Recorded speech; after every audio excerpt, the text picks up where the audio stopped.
What is up, guys, and welcome back to the channel. So today we're going to be reviewing and breaking down The Flash's final episode ever, Season 9, Episode 13, titled A New World, Part 4.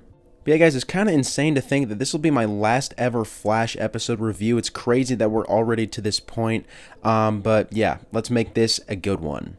So yeah, guys, let's go ahead and get right into it. So the episode actually starts just like Season 1, Episode 1, hearing the OG music, getting a shot in the sky, followed by Barry saying, "To understand what I'm about to tell you, you need to do something first. You need to believe in the impossible. Can you do that?" And I really thought that first part was amazing. But then that's followed by Allegra taking over, just like Eric Wallace loves to do, where she basically says, "Wow, I can't believe Eddie Thawne is the negative Speed Force avatar." But Allegra had never met Eddie, and hell, she probably didn't even know he existed until now. So the fact that she's acting like she's known him for years is a little bit ridiculous. So yeah, that I really did not like how that transitioned from a really great start to the episode to oh, let's have Allegra take over. Like I did not like that at all. It was a really huge buzzkill. Anyways, then we find out that the Blue Crystal attacking Team Flash across time made it charged with more power. So that's why, that was happening to start this storyline. But then we see Zoom appear in the negative Speed Force, and it looks like back in Season 2, right before he's about to die, is when the Blue Crystal pulls him from the timeline, and that's how he's here. So right before the Time Wraiths are about to grab him in Season 2, that's when the Blue Crystal pulls him and brings him to the negative Speed Force. So yeah, he is quickly introduced to Godspeed, and they also figure out that they both hate the Flash, so they sort of team up there. But then they're interrupted by Reverse Flash, who tells them that they are in the negative Speed Force, obviously, and initially, of course, Reverse Flash and Godspeed don't get along, as obviously the last time they met, Godspeed was, he was being teamed up on it by the Flash and the Reverse Flash. But yeah, Zoom thinks that Reverse Flash is Harry Wells, as obviously he's never seen the Wells version of Thawne before, so that does make sense. But yeah, Godspeed does recognize Reverse Flash, obviously, so he fills Zoom in on that. Now, we also find out here that Godspeed apparently does die in the year 2052, so the Blue Crystal did revive him as well, but he's literally still alive in 2023, so I don't know why they didn't just have Godspeed escape, Argus, but nonetheless he's still here in the negative Speed Force. Quickly after that, we see SAVIATR appear before them as well, but his suit is glowing blue, unlike the set photos we've seen of his suit glowing red, or at least at first in this episode it was glowing blue.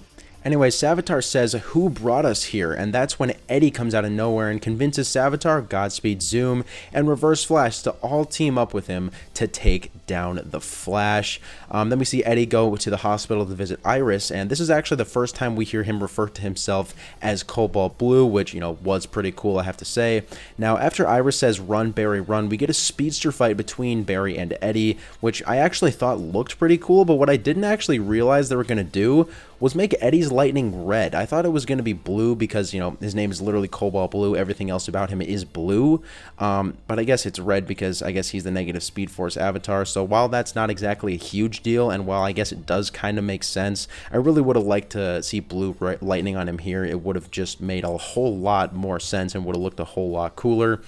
But then soon after that, like we saw in those set photos, we have Team Flash lined up against Eddie, who is quickly joined by all of those speedster villains we discussed earlier, who come through portals to line up against Team Flash. And lots of people thought this would be like the final battle toward the end of the episode, but it actually happens quite early on in the episode, which I thought, might happen, because I always thought that they were going to have a lot of the episode focused on, wrapping up Team Flash and, just some last final touches to the season and, whatnot. So I did expect that to happen right there. So next we have a huge battle with each member of Team Flash taking on a member of the Legion of Zoom. By the way, they do reference the Legion of Zoom there when Eddie refers to him and all these speedsters as the Legion, and then later in the episode they do say Legion of Zoom. So I thought that was pretty cool right there. But like I thought, SAVIATR nearly kills Nora in this scene right here, just like he nearly killed Iris in the Season 3 finale. But Nora was able to phase out of it and stop SAVIATR, which I guess was kind of lame because that wasn't like too much screen time SAVIATR got. In Season 3, SAVIATR was, said to be one of the fastest speedsters ever, and then boom, XS just defeats him in literally 5 seconds, which it's kind of annoying, I'm not gonna lie. But the worst part was much more annoying. Seeing Cecile take on, get this, multiple Godspeeds and defeat him like it was nothing. Cecile, the former meta attorney, the former district attorney turned superhero that can now fly, apparently. What? I don't how is this possible? That is so ridiculous. That is actually like I was literally laughing. That is terrible. But yeah, at least we did get to see Godspeed use his comic book cloaking ability, or cloning ability rather. I guess that was pretty cool to see. But meanwhile, Reverse Flash invades Star Labs and electrocutes Chester, and it looks like he kills him, at least at first. And that's when Allegra comes in and knocks down Reverse Flash, and eventually she's able to just defeat him easily with, some sort of like UV blast.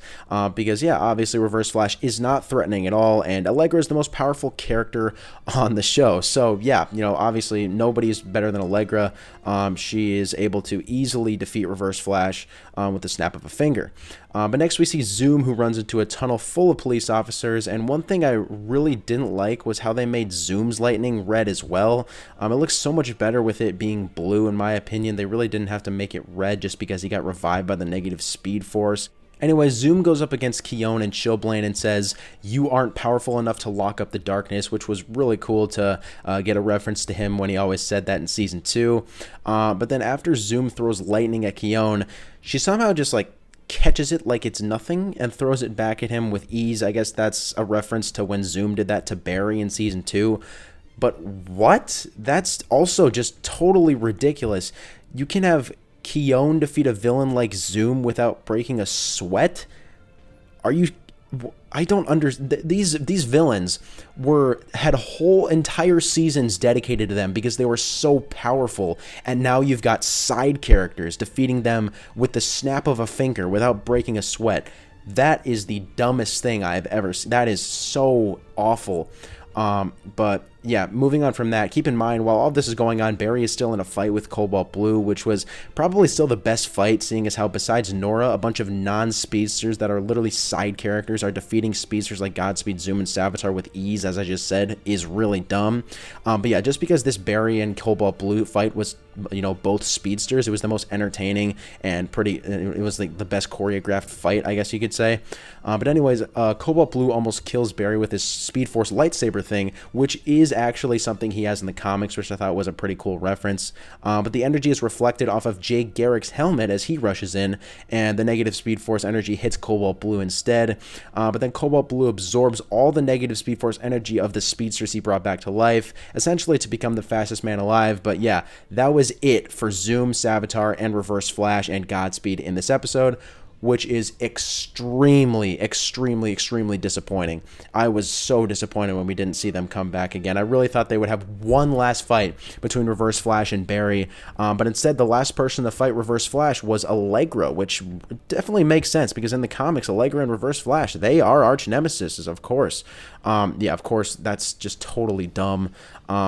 I did not like how they handled the side characters in this episode. That was just terrible. So yeah, anyways, then Barry and Jay conclude that Eddie went back to the negative Speed Force to absorb more of it, and they realize that if he keeps doing that, he'll overload on it and kill himself, just like Reverse Flash did in the Season 8 finale. Then we see red lightning all over the city, which means the timeline is breaking down. Barry then says he needs to get into the negative Speed Force to separate Eddie from his connection to it. There was some great acting from Grant Gustin in the scene as well, as he's, trying to explain, all the stress he's going through, with Iris having a baby, with Eddie being, obviously Barry thinks he's a hero, and that he can be helped. And everyone else is saying that he's a villain. But yeah, they basically had in this scene Keone decide Barry's plan for him, which was kind of annoying. If it was Caitlin, then I wouldn't have been as annoyed, but Keone is just such a pointless character that I just don't see why she has to be on the show and why she had to be in this scene. So yeah, that was a little bit annoying right there. But anyways, Barry does go into the negative Speed Force to try and save Eddie. Eddie keeps screaming that he hates Barry and how, he will always win, just like Thawne said in the Season 1 finale, which is a pretty cool reference. I think he said it the exact same way. He said, "I will always win, Flash," and then, almost kills him, just like Reverse Flash did back in the Season 1 finale. But anyways, Barry gets out of that and is trying to convince Eddie to stop giving in to the hate, and he does, as he destroys the blue crystal, which makes the negative Speed Force change from red to blue. Now, the thing with this is, I don't know what it is with Eric Wallace having the main villain actually be the main villain for only half of an episode. First it was Godspeed, then it was like, Reverse Flash and the negative storyline where he's like the black suit Reverse Flash for like 10 minutes, and then Cobalt Blue for the first like 15 minutes of the episode. It's really, really weird. I don't know why he thinks that like works, but it doesn't work at all. We don't get to see like nearly any time with the villain, so I thought that was really annoying in this episode, and from Eric Wallace in general. However, with that being said, and going back to the episode review, Eddie still remains as the negative Speed Force avatar after he rejects all the hate that comes from the negative Speed Force. So the negative Speed Force is no longer, as I said, consumed by hate. It's just still opposite from the positive Speed Force, which I'm not exactly sure how that works. But nonetheless, now the negative Speed Force and the positive Speed Force will be working together. So yeah, the timeline is now back to normal. Then Barry comes out of the negative Speed Force right into the hospital to see Iris give birth. We also find out that Chester has powers from that black hole that he was in 3 years ago, and that's how he survived Thawne. Cool, who cares? But yeah, Team Flash goes into the hospital to see Iris give birth, and we also see Keone talk to Timeless Wells, who tells her that it's time for her to quote-unquote ascend. So it was really awesome to see Timeless Wells back again as well. It just gave me another feeling of like the OG Team Flash with Barry, Caitlin, Cisco, and Dr. Wells. But anyways, we see Iris give birth to Nora, which was a really great and emotional scene. We see Joe sing a lullaby to Nora as well at the same time as Iris remembers all the times her and Barry have had together, which I actually did enjoy. I thought that was pretty fitting. Then there's a big send-off for Keone for some reason as she like leaves her own body to become a goddess or whatever. But finally, after that, Caitlin returns. Finally. Keone was such a waste of a character, and she should not have been on the show at all. I don't know why they thought that was a good idea. But yeah, it was clearly not a good idea because she was a pointless character. So then we see a big party at the loft for Iris's birth of Nora with tons of characters there, none of them being like surprise returning characters.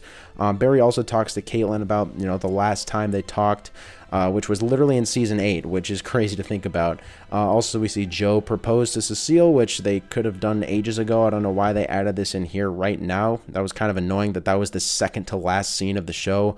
But then at the end, we see Barry tell a story to Nora, and he says what he said in the beginning of the episode: I need you to believe in the impossible. And he does something I didn't expect at all. He runs to Ferris Air and throws lightning in the sky, and that lightning gives speed to Avery Hall, Max Mercury, and Jesse Chambers, who of course is the comic book version of Jesse Quick. And yeah, those 3 speedsters are all comic book speedsters, so that was really cool to see. We actually got a look at Max Mercury, which I really liked, and Jesse Chambers, which is somehow still a character, although Jesse Quick has already been in the Arrowverse before, so I thought that was pretty interesting right there. And then the final scene is Barry running through the streets of Central City like I thought, where he has a monologue just like they used to do in the earlier seasons, where he says how everyone can coexist and make the world a better place. And don't get me wrong, I think that was still a really fitting ending, and I did like it, but it would have been much cooler to hear him say, "My name is Barry Allen, and I'm the fastest man alive," one last time, just like how he used to say at the start of each episode in the earlier seasons. But nonetheless, there it is, guys. The end of The Flash and the end of the Arrowverse. So yeah, obviously this episode was nowhere near perfect. It was really cool to see all these villains return, but there's just something we needed to see, and that was Cisco, of course. We needed to see Cisco return, and he did not. He didn't even have a cameo. They didn't even mention his name, which I find to be completely ridiculous. So unless they have like some beef with the actor or something, I don't know why they wouldn't even mention his name.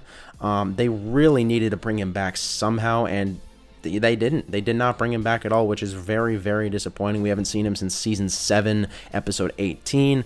So yeah, we really missed Cisco. That was a big disappointment that he wasn't in the episode. Another thing we needed in this episode was a lot more time with the returning villains. Reverse Flash, Zoom, Saviatar, Godspeed, all needed to be in the episode for longer. They were only in for like 10 minutes, which was totally ridiculous. They needed to be in for a lot longer. And Barry should have fought each villain for at least a little while. He should have fought Saviatar, he should have fought, Zoom, Godspeed, and especially Reverse Flash. I don't even think Reverse Flash might have said one thing to Barry, but that's it.